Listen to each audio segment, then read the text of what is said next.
আজকে তোমাদের সাথে কিছু কনফেস করি। চলো, সত্যি কথা বলতে আমি একজন কলকাতাবাসী, তাই আমি কেকেআর এর ফ্যান, পিওর কেকেআর এর ফ্যান। গতকাল আইপিএল এর ফাইনাল আমি নিজে ঠিক করে উঠতে পারছিলাম না তুমি কোন টিমকে সাপোর্ট করো, বিরাট কোহলি যার জন্য আমার খেলা দেখতে আসে, নাকি শ্রেয়াস আইয়ার যে কেকেআরকে ট্রফি জিতিয়েছে। তাই একটু কনফিউশন ছিল মনের মধ্যে, কিন্তু মন বলছিল না না বিরাট কোহলি। কারণ সত্যি কথা বলতে বিরাট কোহলি একটা আলাদাই ব্র্যান্ড।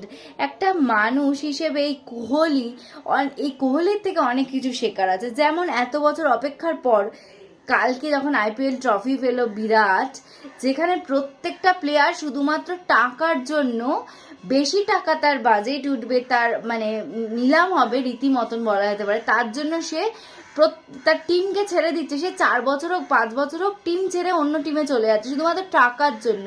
আর বিরাট কোহলি লয়ালিটির জন্য, শুধুমাত্র লয়ালিটির জন্য তার টিমে 17 বছর একটা আইপিএল ট্রফি সে পায়নি, তার টিমে কোনো ফেম নেই, তবুও সে থেকে গেছে ব্যাঙ্গালোরের হয়ে।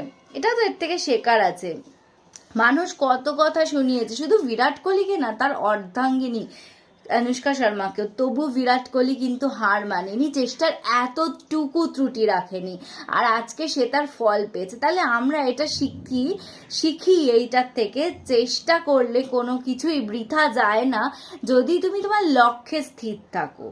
আর অনুষ্কা শর্মা এমন একটা মানুষ যে বিরাটের সফলতায় তার পাশে ছিল, যখন সে হেরে গেছে তখন তার পাশে ছিল, বিরাট যখন রিটায়ারমেন্টের ডিসিশন নিয়েছে তখন তাকে সাপোর্ট করেছে। আমি বলতেই পারি একজন অর্ধাঙ্গিনী মানে এটাই, যে প্রত্যেকটা পরিস্থিতিতে তোমাকে বেছে নেবে, শুধু তোমাকেই। সেটা তোমার ফেভারে যাক অথবা তোমার ফেভারে না যাক, তোমার ভালো হোক অথবা মন্দ হোক, এরকম কাউকে জীবনসঙ্গী করা উচিত। Hats off Virat Kohli, I love Virat Kohli.